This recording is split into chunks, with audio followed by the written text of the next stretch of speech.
Polis menumpaskan satu sindiket penipuan tawaran kerja menggunakan platform e-dagang selepas menahan 9 individu termasuk seorang wanita warga Thailand di sebuah rumah dekat ibu negara.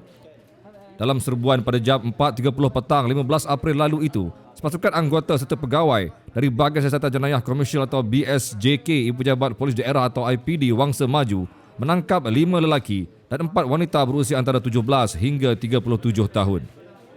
Pemangku Ketua Jabatan Siasatan Jenayah Komersial atau JSJK Kuala Lumpur, Superintendent Mahidi Syam Ishak berkata, turut dirampas 57 telefon bimbit, 4 komputer riba dan 7 set komputer bagi membantu siasatan. Katanya BSJK IPD Wangsa Maju menjalankan siasatan setelah menerima laporan dari seorang wanita berusia 20 tahun di Balai Polis Jalan Tun Razak pada 14 April lalu mendakwa ditipu dalam urusan mendapatkan pekerjaan menerusi e-dagang.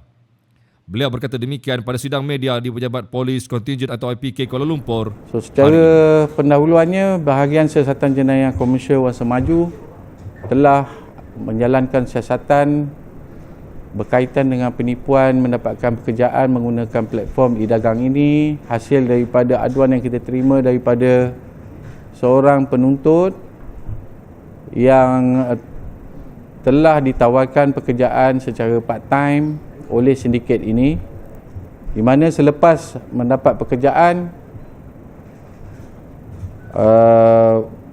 si mangsa telah diarahkan supaya membuat pembelian di dalam platform tersebut, yang mana 7 transaksi pembelian telah dilakukan oleh pengadu, oleh mangsa.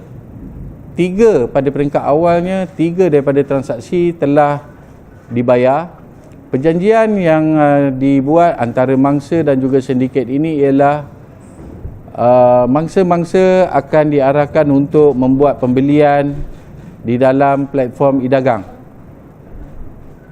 Dan selepas pembelian itu dibuat, mereka dikehendaki untuk mengikuti arahan daripada sindiket supaya membuat pembayaran di dalam akaun-akaun yang telah ditetapkan oleh sindiket.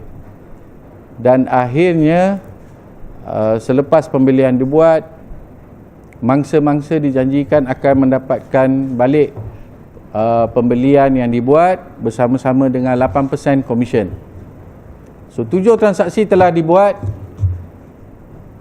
4 telah dibayar tetapi 3 tidak dibayar. Selepas pembayaran tidak dibayar oleh sindiket, penuntut ini telah cuba untuk menghubungi majikannya, tetapi malangnya majikannya tidak dapat dihubungi. So berdasarkan kepada siasatan yang dijalankan, pihak bahagian operasi dan risik Bahagian Siasatan Jenayah Komersial Wangsa Maju telah menjalankan serbuan di satu permis dan telah membuat tangkapan seramai 9 orang serta membuat rampasan 57 telefon bimbit, 4 laptop, 7 desktop seperti mana yang kita nampak pada petang ini. Dan hasil daripada tangkapan yang kita buat, kita menjalankan siasatan lanjut dan fakta-fakta berikut telah diperolehi. Yang pertama sekali, sebanyak 67 kertas siasatan telah dibuka oleh jenayah komersial melibatkan modus operandi yang sama, di mana 27 daripadanya disiasat oleh kontingen Kuala Lumpur. Seterusnya, jumlah kerugian bagi keseluruhan 67 kertas siasatan yang dibuka adalah berjumlah RM689,850.09, yang mana sebanyak RM246,892.63 adalah jumlah kerugian yang melibatkan siasatan daripada kontingen Kuala Lumpur. Sindiket ini telah beroperasi sejak hujung Mac tahun 2021. Seterusnya, modus operandi yang dilakukan oleh sindiket ini, kami nak berkongsi tentang modus operandi ini supaya orang awam dapat berhati-hati apabila berjumpa dengan MO-MO yang seperti ini. Yang pertama sekali, ahli-ahli sindiket ini akan blast SMS melalui WhatsApp mengatakan yang mereka sedang mencari pekerja untuk menjawat jawatan kosong dengan syarikat mereka. Bersama-sama dengan WhatsApp, disertakan sekali dengan borang-borang yang perlu diisi oleh potensial mangsa ini, dan sekiranya berminat, mereka akan pergi kepada satu step yang lain, iaitu mangsa-mangsa ini akan dimasukkan ke dalam satu WhatsApp group yang mengandungi antara 10 ke 15 orang, dan di sana mereka akan berkomunikasi. Sebenarnya dalam 15 orang, 12 orang daripada yang ada dalam tu adalah ahli sindiket. Tujuan mereka ialah supaya mereka memberitahu kononnya dia telah berjaya membuat pembelian dan berjaya mendapat komisen. So perkara-perkara ini akan menarik mangsa-mangsa ini supaya lebih percaya kepada sindiket, aktiviti yang sindiket ini jalankan.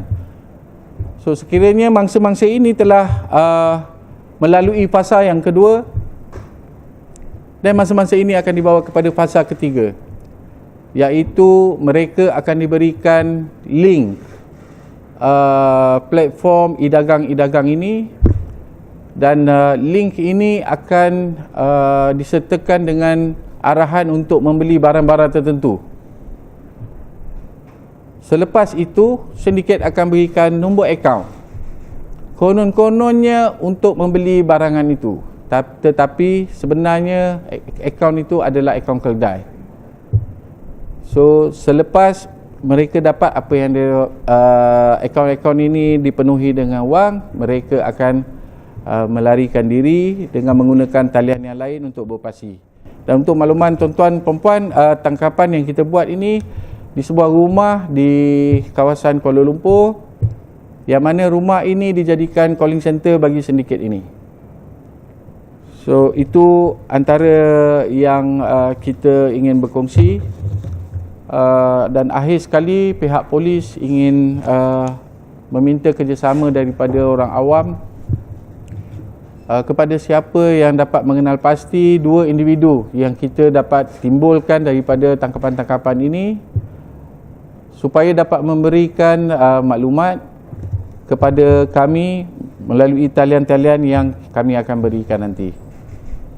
Okay, akhir sekali nasihat daripada pihak polis. Yang pertama sekali, please, apa-apa transaksi yang melibatkan akaun, tuan-tuan sebelum menggunakan ataupun terlibat dengan akaun-akaun ini, please buat semakan dalam website yang kita sediakan, iaitu rmp.gov.my /semakmul. So benda ni memang kita sentiasa war-warkan dari semasa ke semasa. Amat penting bagi orang awam untuk sentiasa menyemak. Kalau kita nak berurusan dengan e-dagang, kita nak berurusan untuk membeli apa-apa dan melibatkan akaun, please semak daripada itu. So antara langkah-langkah pencegahan yang kita dah sediakan tu, kita berharap sangat supaya orang awam dapat membuat semakan sebelum membuat transaksi bagi kes-kes yang melibatkan akaun. Yang kedua, kita nasihatkan supaya orang ramai, terutama golongan pelajar, supaya tidak mudah terpengaruh dengan tawaran pekerjaan yang menawarkan gaji yang lumayan. Kebanyakan daripada pekerjaan-pekerjaan yang menawarkan gaji lumayan dan untuk part time ni, mangsa-mangsa yang terlibat adalah pelajar-pelajar. Jadi kita menasihatkan supaya tolong semak dengan lebih terperinci sebelum kita berurusan dengan mana-mana orang ataupun syarikat.